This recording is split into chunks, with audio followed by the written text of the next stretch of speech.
Ladies and gentlemen, please bow with me as we ask God's blessings on this very special occasion. God of the ages, we are grateful for your presence with us today as we honor Captain Larry Taylor for his heroic actions on June 18, 1968. For nearly 2.5 centuries, Lord, you have blessed our nation with dedicated and selfless soldiers who have stood ready to defend our freedoms and our way of life. Captain Taylor represents the best of the best among those legions. As we recognize him for his courageous actions in Vietnam in June of 1968, we honor the sacred calling and sense of higher purpose that he and his crew embodied that day. For the sake of those they rescued from distress. Thank you for the shining example of valor and selfless service Captain Taylor displayed. As the Medal of Honor is placed around his neck, may your grace and peace rest upon him in a new way, and on his family, his friends, all who also assembled here today to acknowledge an extraordinary act of service to the nation and his comrades in arms. May Captain Taylor's bravery rekindle in all of us a spirit of sacrifice and steadfastness of purpose. And may this occasion renew our shared commitment to serve and support one another, no matter how challenging the circumstances. We pray all these blessings in your holy name. Amen.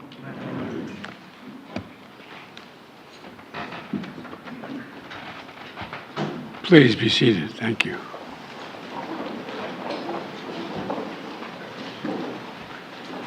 What a distinguished group of Americans, former Medal of Honor winners, thank you for being here. Folks, in a few days, young women and men from across the country are going to arrive at Fort Moore, Georgia to attend Ranger School, one of the toughest military courses in the world. For nearly 20 hours every day, they'll run, march, swim, and climb some of the most challenging obstacles under the most grueling of conditions. But most importantly, they'll learn how to lead, studying the stories of our greatest nation's warriors. They include the story of a pilot who 55 years ago risked his own life to save a group of young soldiers like them. The pilot we honor today, Captain Larry Taylor. The Medal of Honor is our nation's oldest and highest recognition of valor. Now, when I called Larry to let him know he finally was receiving this recognition, his response was, "I thought you had to do something to receive the Medal of Honor." Let me say that again. He said, "I thought you had to do something to receive the Medal of Honor." Well, Larry, you sure in hell did something, man. If you ask anyone here, I'm pretty sure they'd say you did something extraordinary. That includes our Secretary of the Defense, Secretary Austin, Secretary McDonough, the Secretary of the Army, Warmoth, Chairman Milley, and Senator Blackburn, and also Senator Haggerty, who all joined us today. I also want to thank previous Medal of Honor recipients who have come to recognize their brother in arms. Paris Davis, Walter Marm, and James McLuhan, and Leroy Petrie. Gentlemen, you're the very best the nation has to offer. We owe you. The same goes for Sergeant David Hill, Vietnam veteran, former firefighter, and as the last surviving member of Larry's mission, the driving force behind his Medal of Honor nomination. On behalf of our nation, thank you all for being here. And finally, Tony. Larry learned many ranks and call signs throughout his military service. He earned them.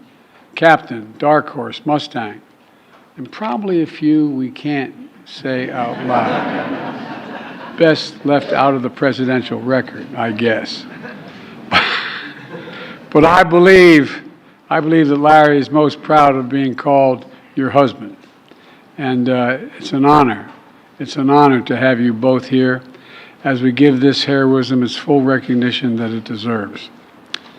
Born in the volunteer state, raised by a World War II veteran, duty defined Larry Taylor's life from his earliest days. As a young man, he volunteered to join the college ROTC unit at the University of Tennessee, Knoxville. Then, after graduating in 1966, he commissioned as an armor officer. Larry had dreamed of leading men into battle on what he called chariots of steel. But it didn't take many days on the ground for Larry to realize he belonged in the sky. He wanted to be a pilot, not just any pilot, a Cobra pilot, flying the newest, fastest, deadliest Army helicopter at the time.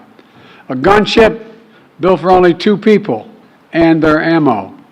So when Larry was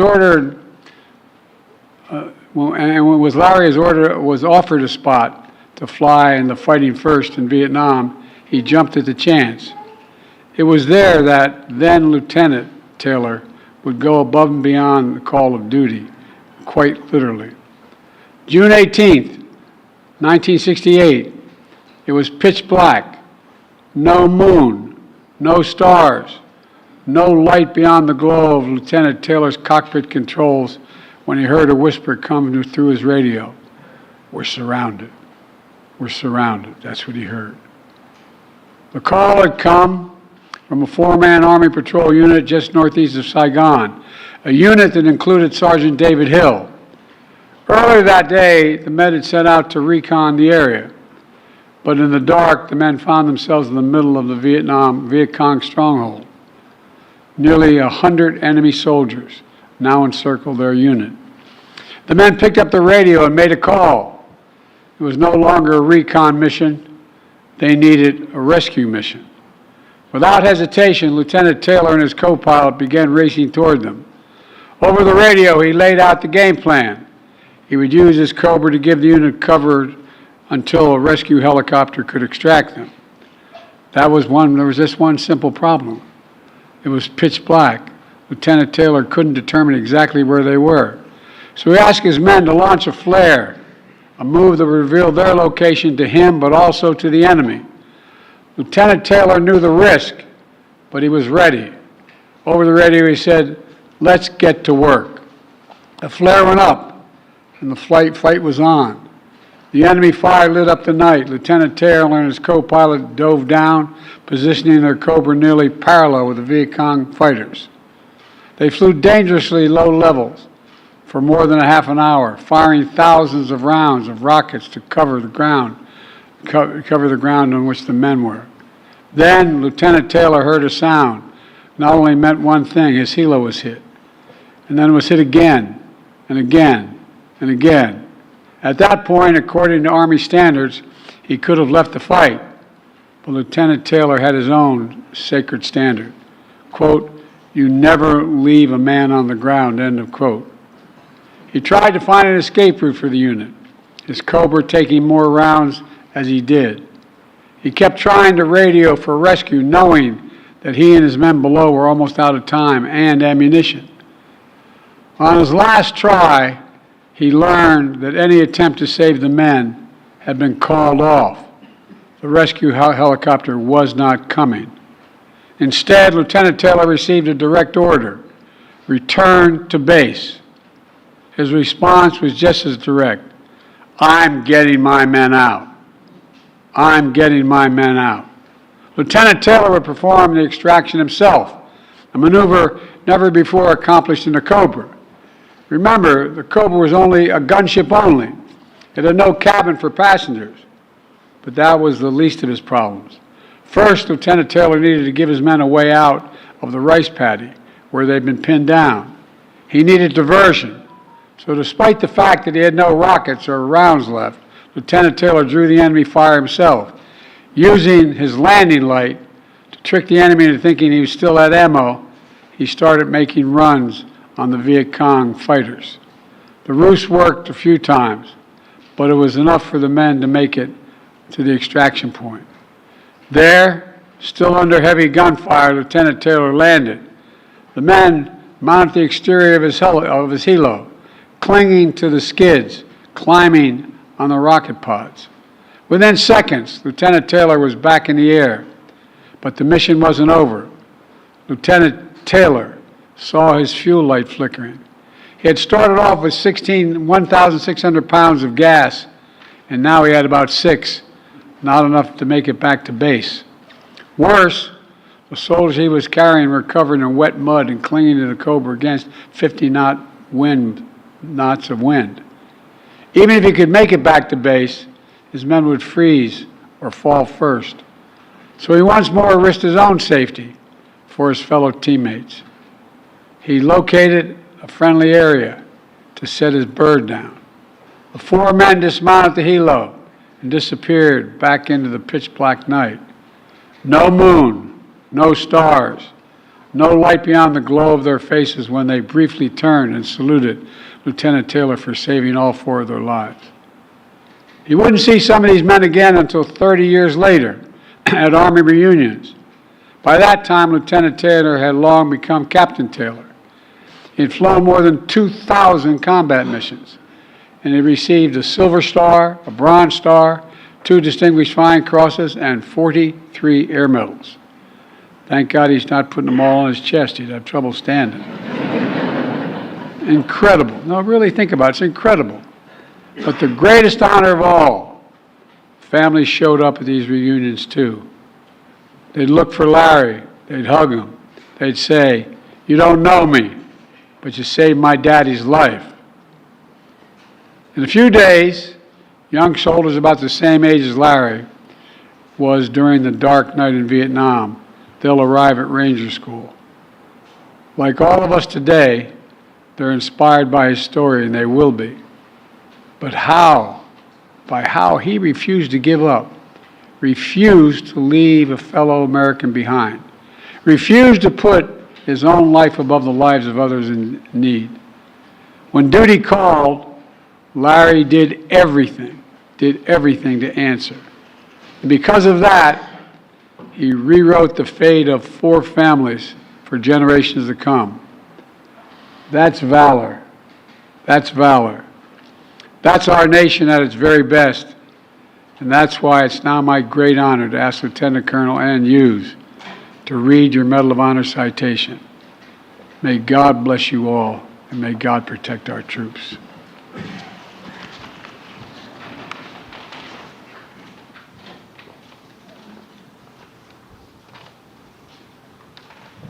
Attention to orders. The President of the United States of America, authorized by Act of Congress, March 3, 1863, has awarded in the name of Congress the Medal of Honor to First Lieutenant Larry L. Taylor, United States Army, for conspicuous gallantry and intrepidity at the risk of his life above and beyond the call of duty. First Lieutenant Larry L. Taylor distinguished himself by acts of gallantry and intrepidity above and beyond the call of duty while serving with Troop Delta, 1st Squadron, 4th Cavalry, 1st Infantry Division on June 18, 1968, near the village of Ap Go Kong, Republic of Vietnam. On this date, First Lieutenant Taylor commanded a light fire team of 2 Cobra helicopter gunships, scrambled on a nighttime mission in response to an urgent call for aerial fire support from a 4-man long-range patrol team. Upon arrival, First Lieutenant Taylor found the patrol team surrounded and heavily engaged by a larger Viet Cong force. He immediately requested illumination rounds and supporting artillery to assist with identifying the enemy positions. Despite intense enemy ground fire, he flew at a perilously low altitude, placing a devastating volume of aerial rocket and machine gun fire on the enemy forces encircling the friendly patrol. For over approximately 45 minutes, First Lieutenant Taylor and his wingmen continued to make low-level, danger-close attack runs on the surrounding enemy positions. When enemy fire increased from the village of Ap Go Kong, he requested artillery rounds with lower illumination altitudes be fired on that portion of the village so that the burning rounds ignited the enemy positions. With both Cobra gunships nearly out of ammunition and the enemy still closing in on the patrol team, First Lieutenant Taylor flew the patrol team's potential ground evacuation route, finding it unviable based on the heavy enemy ground fire encountered. Returning to the patrol team's location, he continued to circle it at a low level under intense enemy fire, employing his searchlight to make fake gun runs on the enemy positions to distract them from the patrol team. Running low on fuel and with the patrol team nearly out of ammunition, First Lieutenant Taylor decided to extract the team with his two-man Cobra helicopter gunship, a feat never before accomplished. He directed his wingman to fire their remaining minigun rounds on the patrol team's east flank. First Lieutenant Taylor then fired his own last minigun rounds on the enemy positions, opening an avenue of movement to the east for the patrol team. He directed the patrol team to move 100 yards towards the extraction point, where First Lieutenant Taylor, still under enemy fire, landed his helicopter and instructed the patrol team to climb aboard anywhere they could. With the four-man long-range patrol team seated on rocket pods and skids, he evacuated them to the nearest friendly location, undoubtedly saving their lives. First Lieutenant Taylor's conspicuous gallantry, his profound concern for his fellow soldiers, and his intrepidity at the risk of his life above and beyond the call of duty are in keeping with the highest traditions of military service and reflect great credit upon himself, his unit, and the United States Army.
Ladies and gentlemen, please join me